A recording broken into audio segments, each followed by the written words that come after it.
Welcome to the Wyoming State Library Database of the Month, Heart Mountain Internment Camp exhibit, and Wyoming Newspapers. I'm Chris Vanberg, the Database Instruction Librarian at the Wyoming State Library. And I'm Thomas Ivie, the Research and Statistics Librarian at the State Library, and I also manage the Wyoming Newspapers database.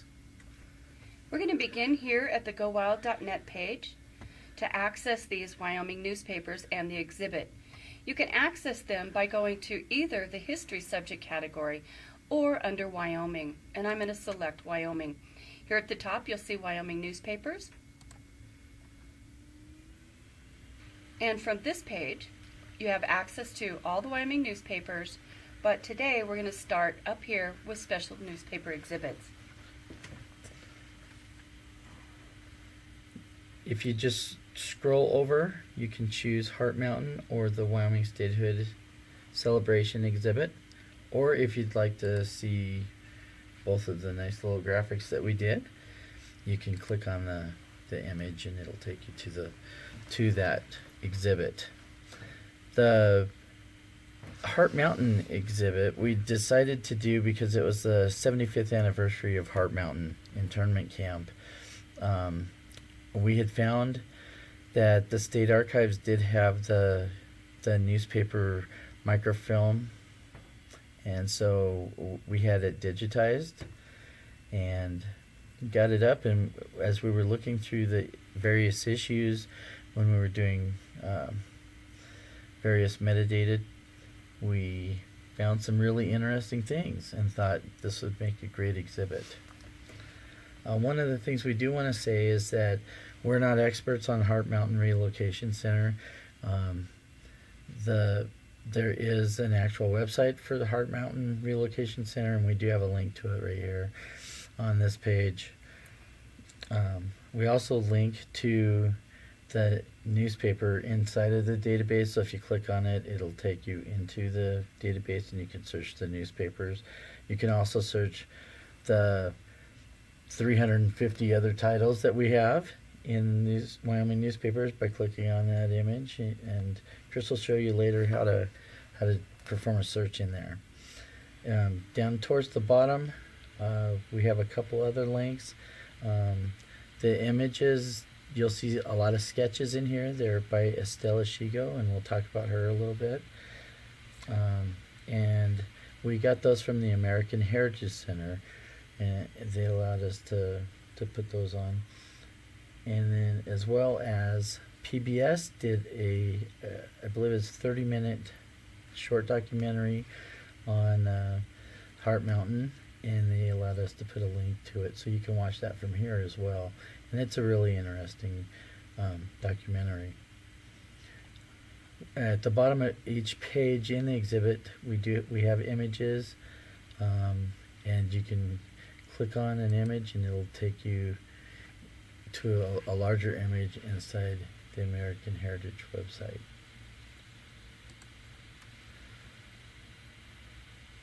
And then down clear at the bottom, we do have links to the American Heritage Center and their digital collections, as well as the particular Estella Shigo digital collection in the Wyoming newspapers. So you'll see up at the top here, we're on the first page. Then there's various subject tabs: relocation, farming, education, medical, recreation, military service, a tab on Estella Shigo, and what happened after the war. And this is all around World War II. The relocation started with Executive Order 9066 by Franklin D. Roosevelt, which allowed the federal government to round up West Coast Japanese and Japanese Americans after the attack on Pearl Harbor.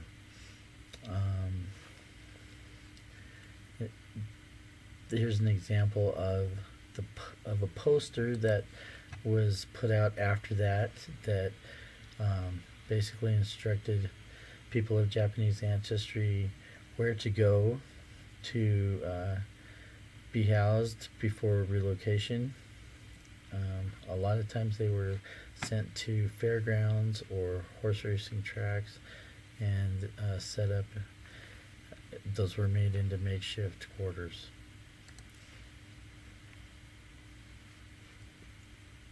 One of the fascinating things is farming that occurred at Heart Mountain. The Japanese and Japanese Americans came late in the year, and but they still had to get together the water source to be able to farm, and there had been a irrigation ditch project that had been started, and they finished it and then planted their crops, and within a couple of months they produced 1,000 tons of food, and a lot of foods that no one knew could even be grown in Wyoming, like melons and things like that. So and given a full year, they were producing 200 or 2,500 tons a year. I think it's interesting too that Heart Mountain was set up more. It was a small city, so there were a lot of mouths to feed. They raised their own pigs and cattle and chicken, and they had record egg harvest. I guess I don't know if you call it a harvest or not, but there was roughly about 10,000 at its peak, 10,000 people that lived there. So they had to set up a lot of different things like education for the kids. And they had, kindergarten through 12th grade, and there were some students who were allowed to go to college in Wyoming. We did happen to read about a student that went to the University of Wyoming and would write letters back, and sometimes those were posted in the newspaper, or at least mentioned. So it was pretty fascinating. They had high school sports. They had, I want to say, around 1,500 students, and athletics was very, very big, and they did get to compete against other schools in Wyoming as well. So there was a lot of clubs that were set up, and that would fall under recreation. Scouting was big before the relocation camp, and so the residents carried it on inside the relocation camp. There were cultural activities in clubs, dancing and traditions stayed alive. They celebrated various holidays. There were many different religions and places where residents could worship, and events that went on with those. One thing I find interesting is that there was a library. We don't know a lot about it, but we did find mention of it in the newspaper. And the newspaper itself is kind of fascinating. It went through a couple of different editors. They were editors by trade before they went in to the relocation camp and continued in there. And the news a lot of times didn't tell the whole story, but they had to be careful because they were residents at the relocation center, so it's kind of can be one-sided. There's not much room for any controversies or anything, but it does give you an idea of the kinds of things that went on inside the camp. Sports, football. There was football teams. There were softball, baseball. In the winter, ice skating was very popular, and in the summer they had a pond, and that was very popular for cooling off. And it was big enough, like I said, it was a small city, especially Wyoming, 10,000 people at the time. That's a good sized place. So they would have parades and ceremonies and all kinds of stuff. So there's a lot of interesting things to read about. The medical center, at first they didn't have one, and they were treating people in the recreation centers, the recreation halls. But they did build one, and by the end they had treated or admitted over 5,000 people to be treated. It had performed over 400 surgeries and delivered almost 550 babies. They did have a pretty good sized staff of 150, and you can read more about those. The beds were cots, so that was kind of interesting. Maybe you didn't want to stay there too long. I don't know. The military service, there were quite a few soldiers that did volunteer. Originally, I think it was under 40 that volunteered to serve, and then draft was instated for the Japanese Americans, and almost 400 were inducted directly out of Heart Mountain. They did have several award winners, and they all served in the same regiment, which was the 442nd Regiment Combat Team, which was the most decorated unit of all the in all of U.S. military history for the size of the unit and for the length of their service. So that's kind of an interesting thing. You'll also see mention of different terms like Nisei, and Chris will tell you a little bit about that. So as you're reading through these articles, you're going to come across Issei, which is the first generation immigrants from Japan. And here you see Nisei, which are second generation. They're persons of Japanese descent born in the U.S., so they're U.S. citizens. And then you'll see a few references to Sansei, which are third generation, and those are people of Japanese descent born to a U.S. citizen, a Nisei. So again, U.S. citizens. And so that's just to give you a perspective of, you had first, second, and third generation, and the second generation were the ones that were serving as troops, and they were U.S. citizens, and about 70% of all of the people that lived at Heart Mountain were U.S. citizens. The others were their parents that had immigrated here, or grandparents. My favorite part of this whole exhibit is Estelle Ishigo. And click on that, and you can read here more about her. She was white and married to a Japanese American that she met in art school, and they had been married. Well, they had to get married in Mexico because of the laws in the United States at the time did not allow for interracial marriage. But they lived in LA, and they had been married for 13 years when the bombing at Pearl Harbor happened, and the subsequent Executive Order 9066, which required her husband to have to report to for relocation. So she had to make a decision on if she was going to go or not. And she was one of the few white people that ended up going. She made that choice, and I don't think it was a hard choice for her to make.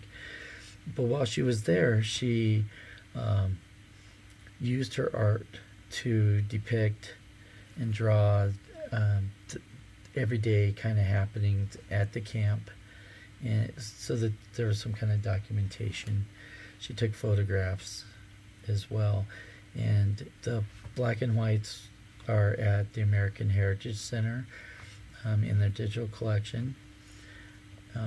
There are other places. Eventually she did a book of these and did colorize them with watercolor, and those are in another archive in California at one of the universities. So there's a little trail for you to go down to look for those. By going down, you can see some of them. We didn't post all of them. We'll leave that for you to go to the American Heritage Center and explore through there. But very talented, and she did all the different things that they did daily. So.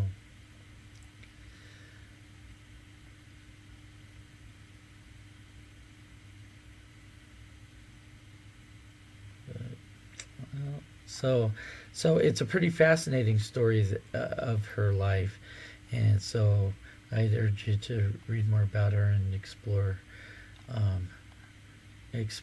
her story. And then our last link is about what happened after the war, and basically they were given $25, which is today's equivalent of $250. Plus a train ticket to anywhere in the United States. Most of the people went back to where they had come from originally, and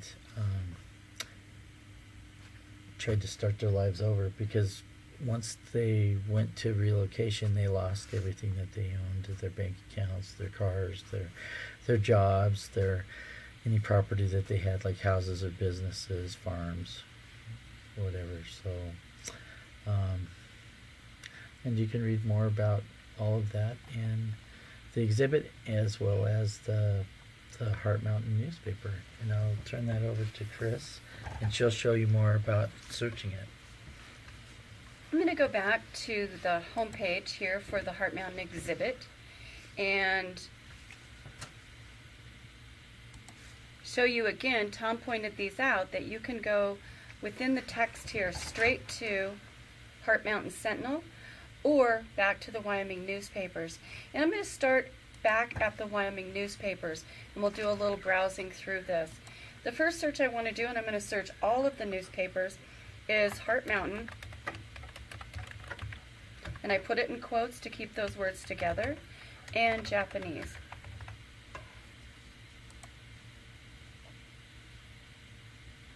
Here are my list of results. On the left-hand side, you'll see the papers that fit that my results are in, the counties and cities, and then the years that are available for that.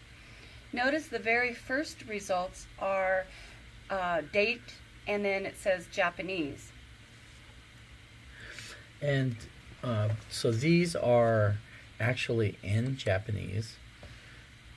One of the last editor of the newspaper also did them both in English and Japanese, and we felt it was important to include the Japanese language ones in the database, because there may be a user out there that's what they're looking for, and that's relevant to them. It's very hard for us to OCR and use a translator with, but if you know how to read Japanese, we have these for you. Okay, I'm up at the top. I'm going to go back to display my search results, and you'll notice that under city, they're all Heart Mountain Internment Camp. That's the city designation for this, so that they could be sorted and then farther to the right, you'll see the year, the month, and the day. We're going to take a look at some of these, but I'm going to go back now, and since we see most of them are Heart Mountain, I'm going to go back to our search, and we're going to look for crops, and I'm going to look for them specifically in the Heart Mountain Sentinel. So once again, you'll see all of them, the city is Heart Mountain Camp. Tom had mentioned the farming, and so I find these articles really fascinating when you look at these in relation to the crops. So I'm going to show you a couple of these. This is from October 1943, and you'll see that the words are highlighted. And so this is, again, you see all this information about the various crops they grew. And it gives you 40 acres of potatoes, 20 acres of carrots, 13 acres of daikon. So again, Tom mentioned that they're growing crops here that hadn't been grown here before. Go back to our search results, and I'm going to scroll down. Notice on the far right that I have multiple pages, so be sure and take a look at that. And I'll just select another one here to look at. So here is July 17th of 1943, and the first Heart Mountain crops are harvested. Notice the article on the left is 733 pounds of Napa cabbage. So again, they're bringing in these crops that they'd grown before in California. There are also articles here about those who are growing the vegetables, about, it's kind of like our extension agent articles. And here's, Tom talked about they raised hogs as well. And then they were able to leave to do certain jobs. So here they're talking about hauling and cutting trees, things like that. There's also a great article here about the doctor leaving for Manzanar. Manzanar is another internment camp. So you get a lot of information about what was going on, not only at this camp, but some very specific things about daily life or what was going on in the United States at other camps. One of the things you can do also here on the left-hand side, remember that you can narrow by date. So we looked at a couple articles for 1943, but we could look, say, 1945. Here you'll see those in English and those in Japanese. So you have a lot of access here to be able to sort and narrow down your search.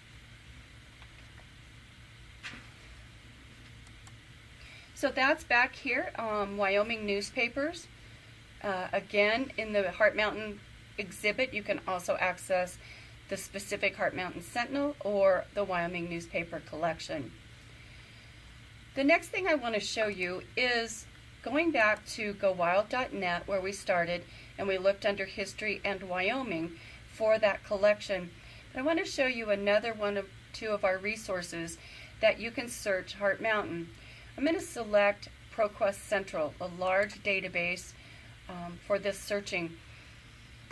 Tom mentioned that the Heart Mountain Sentinel, the editors had to be very careful. So this is a very narrow look at what was going on. So now we want to step outside of that and do some searching to see what was being said about it from the outside world. So here on ProQuest Central, you see that you can narrow by history, primary source documents. But first we're going to do this search under all these databases, all these resources. And again, I'll search Heart Mountain. And now I'm going to search for Scouts. Scouts was a big program, as Tom mentioned, at the center. There's stories of a young boy who came in his Cub Scout uniform from California. So it's very important before and after internment. As I scroll down, you'll see these are from a lot of different resources, many newspapers, articles here. You'll also see that some of them are dissertations, many of them from the University of Wyoming. I'm going to select this first one about the Girl Scouts. And here's the dissertation for this, so let me just scroll down. And again, you're now going to get a look at Heart Mountain and the Girl Scouts from an outside perspective, someone that doesn't have to be controlled about what they're reporting. I'm going to go back to our search results. Another one that I thought was really interesting is this article that has to do with Wyoming's own Alan K. Simpson and his relationship with an internee named Minetta. This is their story out of the Washington Post just this last August. It's a fascinating read because it looks at both Simpson's life outside the camp and Minetta's life inside the camp, and what they shared together and then what they've shared since as lifelong friends. I'm going to go back to the basic search screen, and this time let's select history and narrow our searches down a bit more. And this time let's look at just Heart Mountain within the history and just the history databases. And now I can narrow this 1,000 items by coming down here and looking at subjects, publication title, document title, and I'm going to select subject. And I'm going to select Japanese Americans, and notice it says we have 43 items. And again, we've got our items down the center with a we have a preview button on the right-hand side. You can email, print, and save and get citation information for these. And let me scroll down a little bit. And we'll look at one of these articles.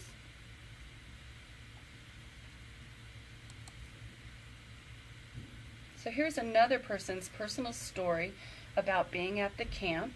And notice that I have the HTML version of it, and I can go to full text PDF. So there's another internee, like we talked about Ishikura's story, that we can get an inside look of the camp from an internee. I'm going to go back to all databases again, and as I mentioned, you can also go into primary sources to focus this search. Let's look at one more of these resources, and I'm going to go under History. And a couple of good ones are the History Reference Center and U.S. History in Context. I'm going to select U.S. History in Context. And here we can search the executive order.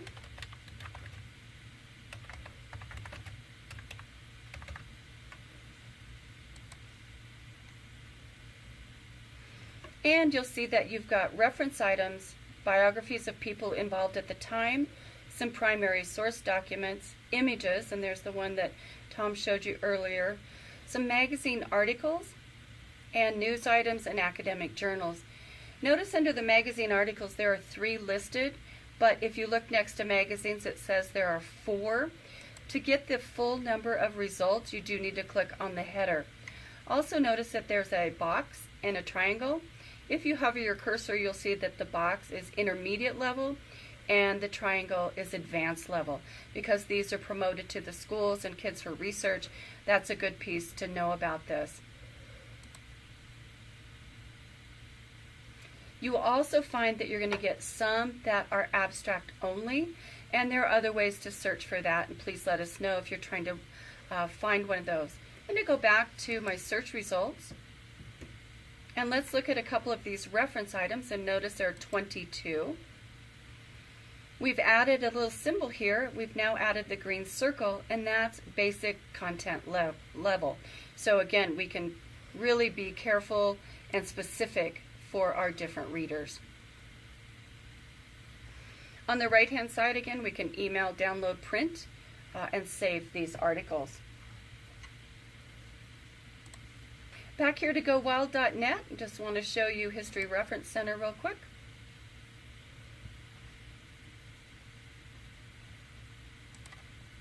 This one looks a little bit different. We do have some popular source books here. I just wanted to search executive order.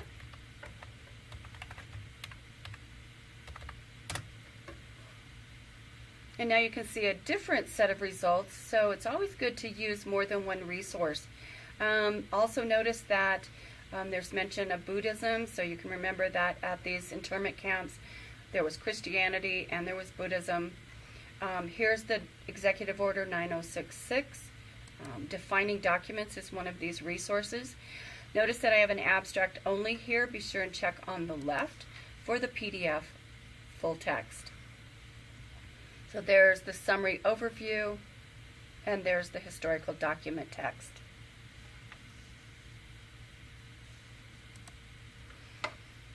So we hope that you'll take a look at this newspaper exhibit on Heart Mountain, an important piece of Wyoming history, and look at some of the other resources we have to get a full look at the politics, the history, and the personal lives that were involved with this.